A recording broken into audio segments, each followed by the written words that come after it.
علامہ مجلسی اول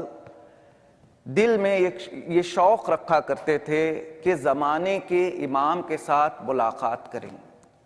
انہوں نے کئی کتاب میں پڑھا تھا کہ اگر مخصوص دنوں میں مخصوص چلہ اور مخصوص اذکار کو پڑھیں گے تو اس اذکار کے طفیل سے خدا یہ توفیق دے گا کہ جو بھی اس ذکر کو ایک مدت معین کے لیے پڑھے گا تو زمانے کے امام کے ساتھ ملاقات ہوگی۔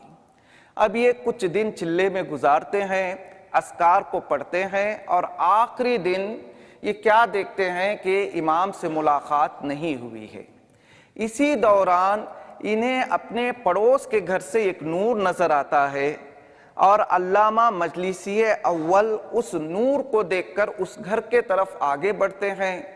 جیسے ہی اس گھر کے اندر داخل ہوتے ہیں تو کیا دیکھتے ہیں کہ ایک مؤمنہ کی میت پڑی ہوئی ہے،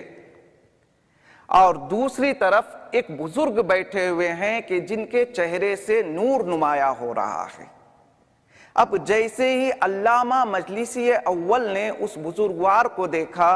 تو اس بزرگوار نے علامہ مجلسی اول سے کہا کہ اے محمد تقی،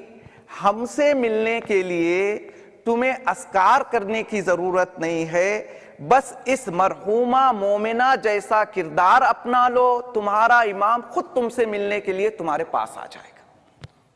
اس کے بعد علامہ مجلسی اول کہتے ہیں کہ میں جاننا چاہ رہا تھا آخر اس مرحومہ میں وہ کون سی کوالٹیز تھی کہ جس کی وجہ سے زمانے کا امام خود ان کی میت میں شرکت کرنے کے لیے آیا ہے۔ جب انہوں نے پڑوسیوں سے معلوم کیا تو پتہ چلا جس زمانے میں وہاں پر پردہ کرنا ممنوع تھا، یعنی کسی کو یہ اجازت نہیں تھی کہ وہ حجاب کے ساتھ گھر سے باہر نکلیں، تو اس مومنہ کے بارے میں ملتا ہے کہ اس مومنہ نے پورے 30 سال تک اپنے گھر سے خدموں کو باہر نہیں نکالا تھا۔ اس نے سوچا اگر باہر جاؤں گی تو پھر مجھے